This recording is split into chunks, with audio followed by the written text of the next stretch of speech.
Assalamu alaikum wa rahmatullahi wa barakatuh. Uliopo mbele yako ni Masjid Hijra au Markazu Daril Hijra, kituo cha kuwahifadhishia Qur'ani watoto. Msikiti huu ndio msikiti tunaotumia kwa ajili ya kufanya ibada zetu pamoja na kuwafundishia watoto wetu kitabu cha Qur'an. Msikiti huu umekuwa mdogo kwa sababu ya wingi wa watu na wingi wa wanafunzi, kiasi kwamba inapelekea mpaka watu kuswali nje kwenye muembe hapa. Allah Azza wa Jalla akatubariki kwa kutupatia msikiti mkubwa mbele ya msikiti huu. Msikiti huu tumeujenga kwa takriban miaka 2 sasa, ila kwa kadari ya Allah msikiti huu umesimama njiani. Msikiti huu unahitajia finishing na hakuna kukamilisha msikiti huu zaidi yetu sisi Waislamu. Hivyo basi tunamuomba kila Muislamu achangie kwa kile alichojaliwa na Allah Subhanahu wa Ta'ala kwa ajili ya kuimarisha nyumba ya Allah Jalla wa Ala. Msikiti huu mkubwa unaoona, kuna sehemu za udhu zinahitajia tiles, lakini kadhalika kuna sehemu ya corridor hiyo inahitajia tiles.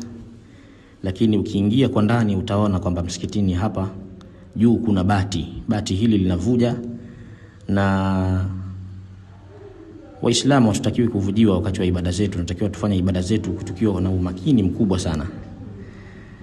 Sasa tunahitajia ceiling pamoja na tiles ambazo ni tiles za ukutani wa msikiti, lakini pia tunahitajia rangi. Hivi ndio vitu vitatu muhimu. Tunahitajia ceiling, tunahitajia tiles, tunahitajia rangi. Hivi ndio vitu vitatu muhimu.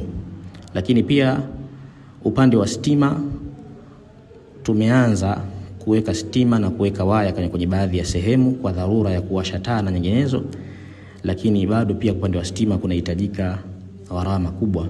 Kuna mafeni yanahitajika, kuna taa zinahitajika na mfano wake. Sasa gharama zote hizi kwa ajili ya kukamilisha msikiti huu tunahitajia kupata shilingi 2.5 million, 2.5 million.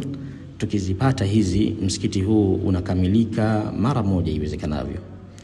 Na kwa wale ambao wanataka kuchangia, basi wajue kwamba msikiti huu ukiachana na hisabu ya kiujumla, hizi tiles peke yake gharama zake zote ndani ya msikiti na kwenye udhu na sehemu za vyoo inagharimu shilingi 300,000, 300,000, 300,000.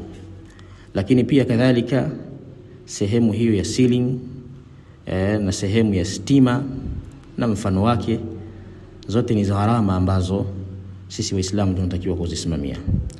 Kwa hiyo ndugu zangu Waislamu, jukumu hili ni letu, na Allah Subhanahu wa Ta'ala atakwenda kutuuliza sisi siku ya Kiyama ikiwa kuna jengo la ibada ambalo limesimama na sisi tuna uwezo wa kulisimamia.